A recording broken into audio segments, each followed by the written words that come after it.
नमस्कार मंडळी, मी बाजारात भाजी आणायला गेले तर मला मस्त अशी भोपळ्याच्या पानांची भाजी भेटली।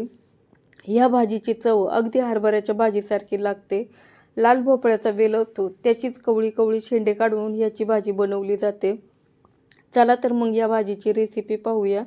भोपळ्याच्या वेलाची कवळी कवळी पाने तोडून स्वच्छ धुवून घ्यायची। धुतलेल्या पानांना बारीक चिरून घ्यायचं। लसणाच्या पाकळ्या आणि हिरव्या मिरच्या ठेचून घ्यायच्या। कढईमध्ये गरम तेल झालं की ठेचलेला लसूण आणि हिरवी मिरची घालायची।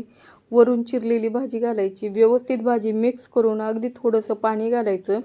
चवीपुरतं मीठ घालून ही भाजी वाफेवर झाकण ठेवून 2 ते 3 मिनिटं शिजून द्यायची।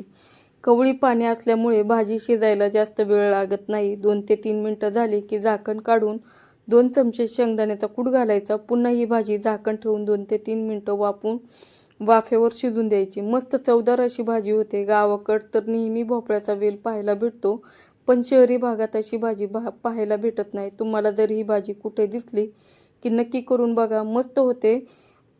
व्हिडिओ आवडल्यास लाईक शेअर करा आणि जाता जाता चॅनलला सबस्क्राईब करा। Thank you for watching. पुन्हा भेटू अशा नवीन व्हिडिओमध्ये।